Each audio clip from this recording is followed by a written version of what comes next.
Graça e paz, meus amados, sejam todos bem-vindos a mais um dia da nossa campanha 70 vezes 7.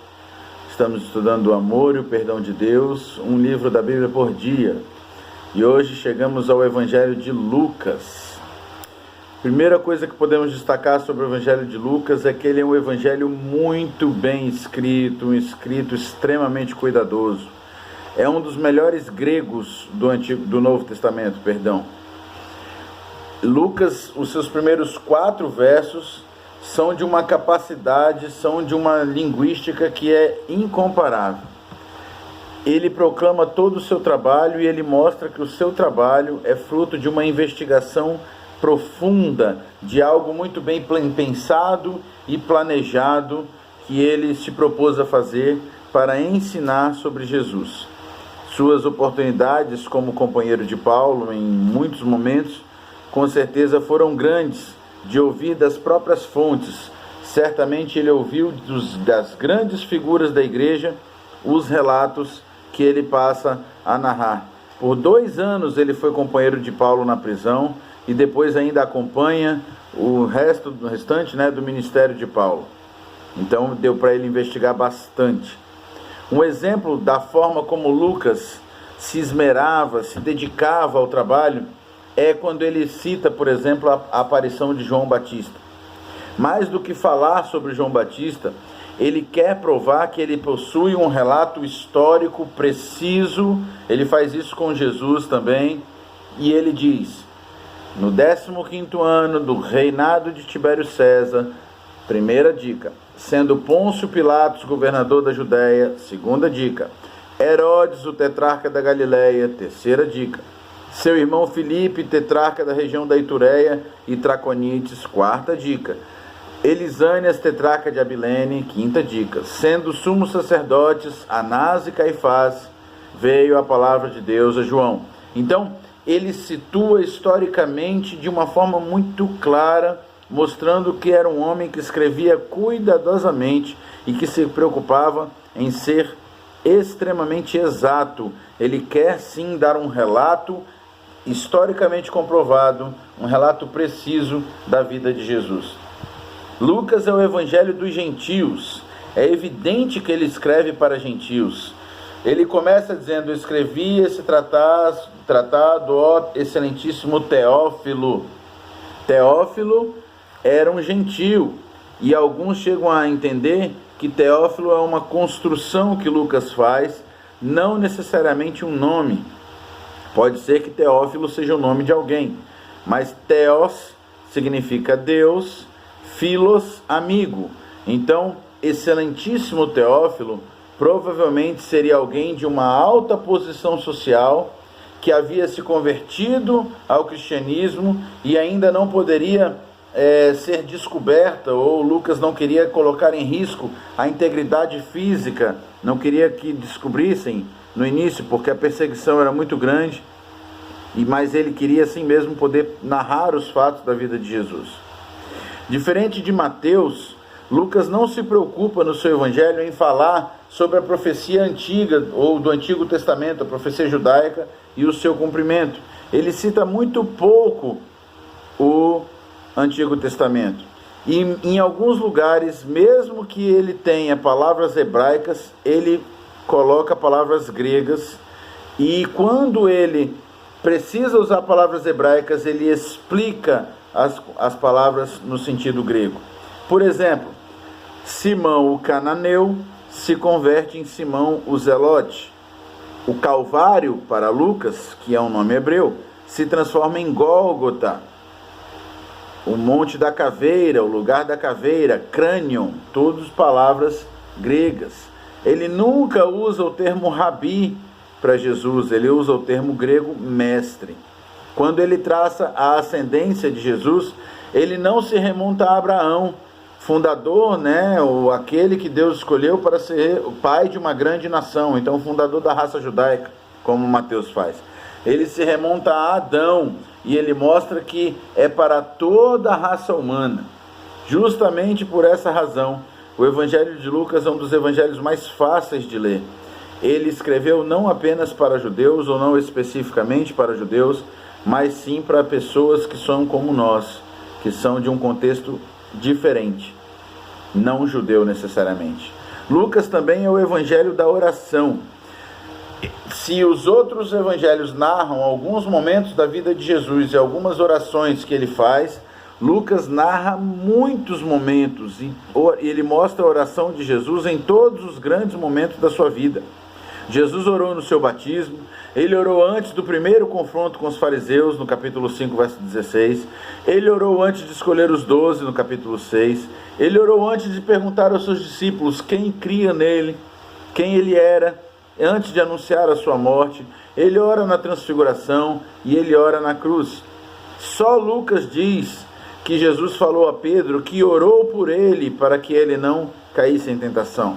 Só ele relata as parábolas do amigo inoportuno e do juiz injusto, que ambas exaltam a questão da oração por causa da insistência. O amigo batendo de noite, o outro tem que atender, e o juiz injusto, a viúva, ela insiste até ter a sua casa julgada. Então ele insiste na oração e na porta aberta que a oração representa. Lucas também é o evangelho das mulheres. Se Mateus traça a genealogia de Jesus através de José, Lucas traça a genealogia de Jesus do ponto de vista de Maria. Em Lucas nós lemos a respeito de Isabel, nós lemos a respeito de Ana, nós lemos sobre a viúva de Naim, nós lemos da mulher que lavou os pés de Jesus com suas lágrimas e enxugou com seus cabelos na casa de Simão. Nós vemos sobre Maria e Marta, nós vemos sobre Maria Madalena. Lucas era provavelmente da região da Macedônia, e ali era uma região em que as mulheres tinham uma posição mais emancipada do que em outros lugares. Então provavelmente isso tem influenciado também o seu estilo. Lucas é aquele que é chamado de um médico amado, e ele era gentil, mas ele é muito bem recebido entre os judeus, mesmo sendo gentil, talvez pela sua profissão de médico. O fato é que, sendo um homem de linguagem evangelista e de um estilo muito claro, com uma riqueza de vocabulário e com uma liberdade na construção, ele mostra, através de um grego muito polido, toda a vida de Jesus de uma forma muito bem compilada, de uma forma muito bem escrita. Lucas é o evangelho do louvor. Neste evangelho, a frase louvando a Deus aparece com mais frequência do que todo o resto do Novo Testamento. Esse louvor alcança alguns pontos chaves, que são 3 grandes hinos, ou perícopes, textos bíblicos, transformados em hinos que ficaram para todas as gerações. O Magnificat de Maria, minha alma engrandece ao Senhor, e meu espírito se alegra em Deus, meu Salvador, pois com poder tem feito grandes coisas. Quando Maria recebe a notícia de que seria mãe do Salvador. O Benedictus, que é o cântico de Zacarias, quando Zacarias recebe do anjo a promessa, que ele diz: bendito seja o Senhor, Deus de Israel, porque visitou e redimiu o seu povo. E também o Nunc Dimittis, que é o cântico, a partir do capítulo 2, do verso 29, o cântico de Simeão. Simeão era um ancião que havia recebido de Deus uma promessa de que veria o Messias antes de morrer.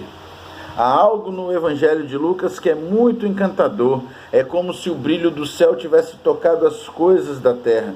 E você vê o louvor ecoando através do texto bíblico, do texto de Lucas. Lucas também pode ser chamado de um Evangelho universal, porque a característica mais proeminente de Lucas é que cai em todas as barreiras. Nós sabemos que os judeus eles eram muito xenófobos, eles eram voltados apenas para os próprios judeus. Jesus não foi assim. Jesus atendeu várias outras pessoas de outras nacionalidades, mas você vê Lucas quebrando, obviamente narrando fatos de Jesus, mas dando ênfase. Somente Lucas narra a parábola do bom samaritano, a parábola onde um sacerdote e um levita são os vilões da história, que não têm amor, que não representam o cuidado de Deus, e um samaritano é o grande personagem. Lucas transcreve um dito mostrando o João fala que os judeus não se davam com os samaritanos, no episódio da mulher samaritana, mas Lucas se nega a fechar essa porta.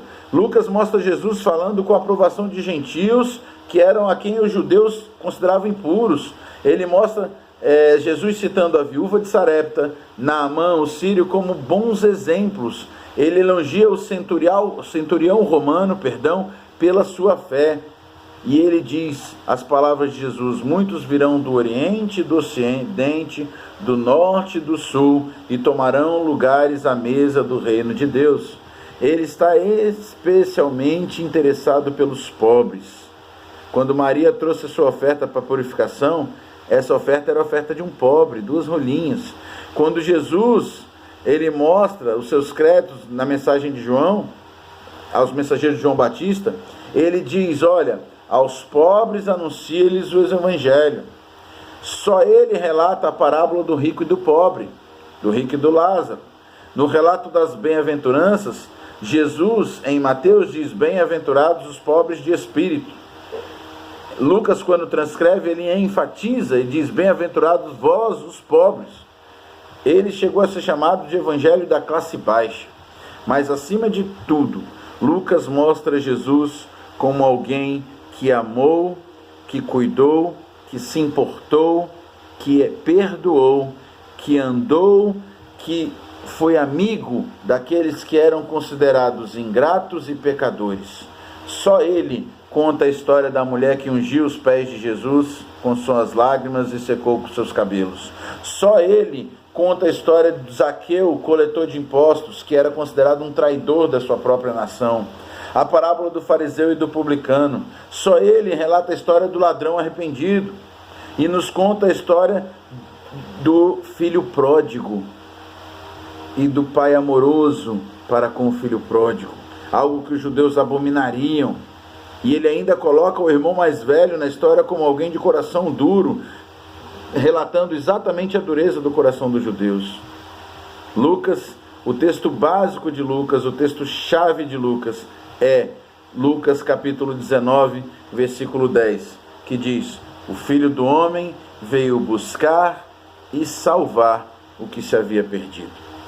É muito importante entendermos isso. As parábolas que Lucas conta, e nós não vamos ter muito tempo de explicar, mas elas têm umas estruturas fantásticas, que quando nós nos aprofundamos nas parábolas, nós vemos que é uma obra-prima. Não só o relato da parábola, mas a construção da parábola, elas apontam para a verdade que elas querem falar. Lucas, ele conta-nos parábolas muito conhecidas, parábolas especiais, parábolas que nos mostram exatamente o carinho, o cuidado, o amor de Deus e o perdão de Deus. Por exemplo, a parábola da ovelha perdida, a parábola da dracma perdida, a parábola do filho pródigo. O amor e o perdão de Deus estão muito claros, muito bem marcados, muito bem estruturados no livro de Lucas. O Senhor Jesus veio buscar e salvar o que se havia perdido. O Senhor Jesus se importou comigo e com você. Jesus não veio à terra para ser servido.